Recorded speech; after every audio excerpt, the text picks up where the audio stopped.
नाज़रीन, काबुल से अब तक की बड़ी खबर ने कोहराम मचा दिया। मुल्ला ब्रादर का अबूरी हुकूमत मानने से इनकार। अफगानिस्तान फतह होने में सबसे ज़्यादा हाथ किसका था? दो अहम ग्रुप सामने आ गए। तालिबान की ज़बरदस्त इत्तेहाद को नज़र लग गई दुश्मन की साजिश या हकीकी लड़ाई। अंदर की खबर सामने आ गई। मुल्ला ब्रादर का काबुल से कंधार जाने और कतरी वज़ीर ख़ारजा से मुलाकात ना करने की अंदरूनी कहानी भी सामने आ गई।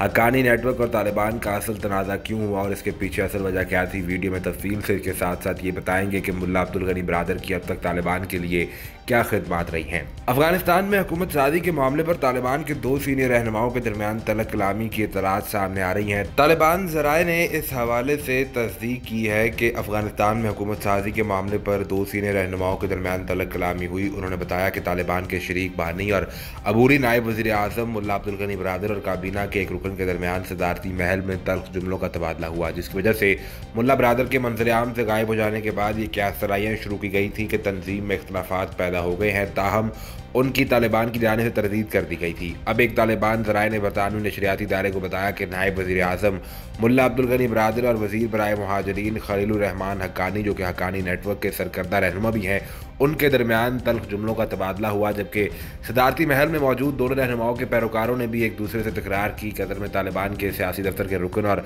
झगड़े में मुलविस रहनुमाओं में से एक के करीबी शख्स ने इस बात की तस्दीक की है कि यह झगड़ा गुज़िश्ता हफ्ते हुआ।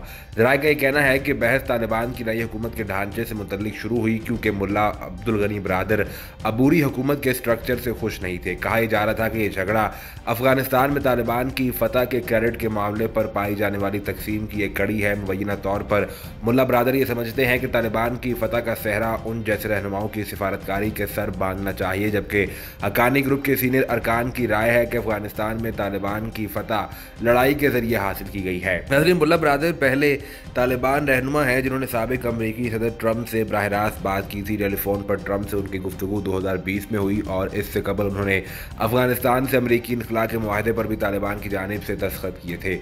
दूसरी जानिब हक्कानी नेटवर्क हालिया बरसों में अफगानिस्तान के अंदर अफगान और गैर मुल्की अफवाज पर ख़तरनाक हमलों में मुलविस रहा है और अमरीका ने इस ग्रुप को दहशतगर्द तंजीम करार दे रखा है।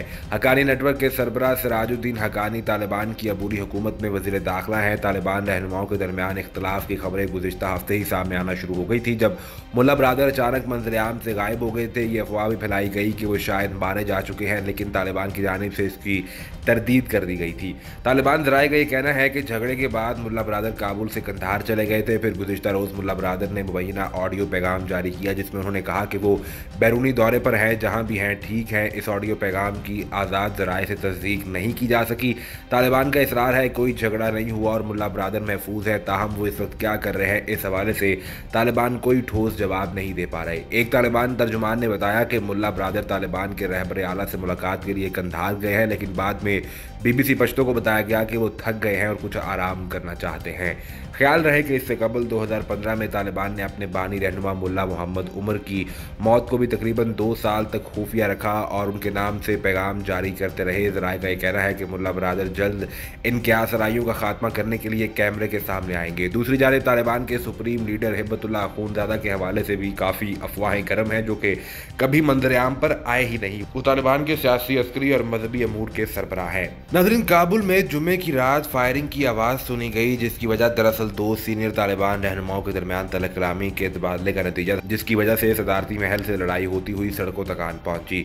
भारतीय मीडिया पर इसी हवाले से कुछ अनोखी रिपोर्टिंग भी की गई, जिसके बाद मुल्ला ब्रादर को खुद मैदान में आकर कुछ अहम तरीन बयानात जारी करना पड़े, ताकि अवाम और दुनिया के सामने जो भी तासुर जा रहा है इसको ख़त्म किया जा सके। भारत का अफगानिस्तान में बदअमनी और पंचेर के मामलात में जिस कदर असर रसूख रहा है, ये दुनिया भर के तमाम ममालिक, तालिबान और भारत खुद भी जानता है। लेकिन अब भारतीय प्रोपेगंडे और गेम हद से बाहर निकलने लगी है, जिसको मजीद किसी न किसी पेचीदगी का बायस बनेगी। दोस्तों, 5 सितंबर को भारतीय मीडिया वेबसाइट ANI पर एक रिपोर्ट शाया की जाती है और हमेशा की तरह तालिबान मुखालिफ खबरें चलाने में भारतीय मीडिया तो अव्वल नंबर पर रहा है। इब्तदाई तौर पर भारतीय मीडिया पर यह खबर शाया की जाती है कि ताकत की कशमकश में हक्कानी ग्रुप और तालिबान के बानी रहनुमा मुल्ला अब्दुल गनी ब्रादर के माबैन हुकूमत के किसी मामले पर तल्ख कलामी हुई है, जिसकी वजह से मामला हद से बढ़ गया है और दोनों रहनुमाओं ने एक दूसरे पर गोली चला दी है। बात यहाँ पर भी ख़त्म नहीं होती, बल्कि भारतीय मीडिया ने खूब तमहीद बांधते हुए एक और अजीब इंकशाफ कर दिया। भारतीय मीडिया ने अपनी खबर में ये भी लिखा कि दोनों रहनुमाओं के माबैन होने वाली इस तलखलामी की एक अहम तरीन वजह इक़्तिदार है और मुल्ला बरादर के बयानात भी इससे मिलते जुलते हैं। तालिबान के नायब अमीर और कतर में सियासी दफ्तर के सरबराह मुल्ला अब्दुल गनी बरादर अल मारूफ मुल्ला बरादर को अफगानिस्तान की अबूरी हुकूमत में नायब वज़ीर आज़म का कलमदान सौंपा गया है। मुल्ला बरादर के नाम से जाने वाले मुल्ला अब्दुल गनी बरादर 1994 में अफगानिस्तान में कायम होने वाली तंजीम तालिबान के बानी कायदीन में से हैं। मुल्ला अब्दुल गनी बरादर 1968 में अफगानिस्तान के सूबे औरज़गान में पैदा हुए और उनका ताल्लुक अफगानिस्तान के इंतहाई बाअसर पोपलज़ई कबीले से है। वो कई साल अफगान सूबे कंधार में मुकीम रहे और तालिबान दौर में हेरात के गवर्नर रहने के अलावा तालिबान फ़ौज के सरबराह भी रहे। 1998 में जब तालिबान ने अफगान सूबे बामियान पर कब्जा किया तो उस वक्त मुल्ला अब्दुल गनी बरादर ही तालिबान के कमांडर थे। मुल्ला अब्दुल गनी बरादर अफगानिस्तान में तालिबान कार्रवाइयों की निगरानी के अलावा तंजीम के माली अमूर भी चलाते हैं। मुल्ला बरादर तालिबान रहनुमा मुल्ला मोहम्मद उमर के सबसे काबिल एतबार सिपाही और नायब थे। 2001 में जब तालिबान को इक़्तिदार से हटाया गया तो उस वक्त वो नायब वज़ीर दिफा थे। अफगानिस्तान पर अमरीकी कब्जे के बाद वो नेटो अफवाज के खिलाफ जंग के सरबराह बन गए। फरवरी 2010 में पाकिस्तान और अमरीका की मुश्तरका कार्रवाई में मुल्ला बरादर को पाकिस्तान से गिरफ्तार किया गया और अफगान हुकूमत से अमन मुज़ाकरात को फ़रोग़ देने के लिए उन्हें 2018 में रिहा भी कर दिया गया। रिहाई के बाद उन्हें कतर में तालिबान के सियासी दफ्तर का सरबराह मुकर्रर किया गया, जहाँ उन्होंने दोहा में अमरीका के साथ होने वाले मुज़ाकरात की क़ियादत की।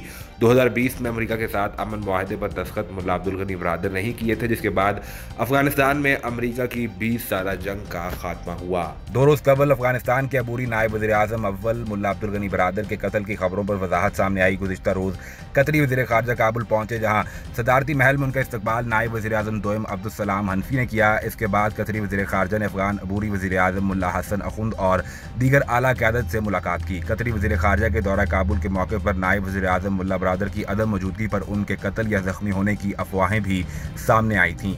सोशल मीडिया पर भी कई सार्फिन ने मुल्ला अब्दुल गनी बरादर के सदारती महल में आपस की लड़ाई में कत्ल का दावा किया था, ताहम इसकी तरदीद गुज़िश्ता रोज़ ही वज़ीर आज़म ने तहरीरी बयान में कर दी थी। ताहम इसके बाद मुल्ला अब्दुल गनी बरादर ने ऑडियो पैगाम जारी किया, जिसमें उन्होंने मौत की खबरों की सख्ती से तरदीद की। अफगान मीडिया के मुताबिक अपने ऑडियो पैगाम में मुल्ला अब्दुल गनी बरादर का यह कहना था कि मेरे ज़ख्मी या मौत की खबरें बेबुनियाद अफवाहें हैं और ये खबरें दुश्मन की जानिब से फैलाई जा रही हैं। उनका मज़ीद ही कहना था कि मैं अफगानिस्तान में मौजूद हूँ और मुख्तलिफ शहरों के दौरे पर हूँ। बाद तालिबान की जानिब से चंद वीडियोज़ भी जारी की गई, जिसमें बताया गया कि मुल्ला अब्दुल गनी बरादर कंधार में कबायली माहिदीन से मुलाकात कर रहे हैं। इस हवाले से मज़ीद क्या अपडेट्स आती हैं आपको हर वक्त फराहम की जाएंगी, लेकिन उसके लिए ज़रूरी ये है कि आप सबसे पहले चैनल को सब्सक्राइब करके बेल आइकन को प्रेस करें ताकि आपको सभी वीडियोज़ बर वक्त मिलती रहें।